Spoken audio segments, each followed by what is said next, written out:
காதல் தோல்வினால மனமுடைந்து போன சூப்பர் சிங்கர் ஷிவாங்கி என்ன நடந்துச்சு அப்படிங்கிறது இந்த வீடியோவில் நம்ம பார்க்கலாம். சூப்பர் சிங்கர் ஷோ மூலியமா சின்ன திரையில் அறிமுகமானவங்க தான் ஷிவாங்கி. அதுக்கப்புறமா அவங்க குக்கு வித் கோமாளி ஷோவில் கிளம்பிறங்கினாங்க. சூப்பர் சிங்கர் நிகழ்ச்சியை விடவும் ஷிவாங்கிக்கு குக்கு வித் கோமாளி ஷோ தான் மக்கள்கிட்ட நல்ல ஒரு வரவேற்பை பெற்றுக் கொடுத்துச்சு. இதன் மூலியமா படங்களில் நடிக்கிற வாய்ப்பையுமே ஷிவாங்கி பெற்றாங்க. சிவகார்த்திகேயனோட டான் படத்தில் பார்த்தீங்கன்னா பிரியங்கா மோகனோட தோழியாக நடிச்சிருந்தாங்க.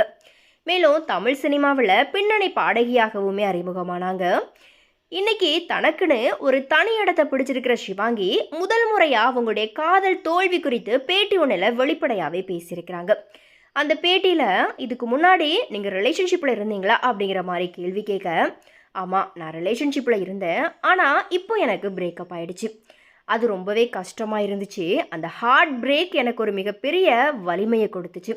அதுக்கப்புறமா என்ன நானே பார்த்துக்க ஆரம்பிச்சிட்டேன். அழகான பசங்க ஊர் முழுக்க இருக்காங்க, நமக்கு அவங்கள பிடிக்கும், ஆனால் அவங்களுக்கு நம்மளை பிடிக்கணும் அப்படிங்கிற அவசியம் இல்லை ரிலேஷன்ஷிப்பில். என்ன பண்ணுறது, ஹார்ட் பிரேக்ஸ் ஆர் இம்பார்ட்டண்ட் அப்படிங்கிற மாதிரியாகவும் ஷிவாங்கி பார்த்தீங்க அப்படின்னா தெரிவிச்சிருக்கிறாங்க. இதன் மூலியமாக ஷிவாங்கி தன்னுடைய காதல் தோல்வி குறித்து முதல் முறையாக சோஷியல் மீடியாவில் ஷேர் பண்ணியிருக்கிறாங்க. ஷிவாங்கி காதலித்த அந்த நபர் யாராக இருக்கோ அப்படிங்கிற மாதிரி இப்போ ரசிகர்கள் அவங்களுக்குள்ள பேசிக்கிறாங்க. உங்களுக்கு எதனா கெஸ் இருந்துச்சு அப்படின்னா அதை மறக்காம கமெண்ட்ஸில் ஷேர் பண்ணுங்கள்.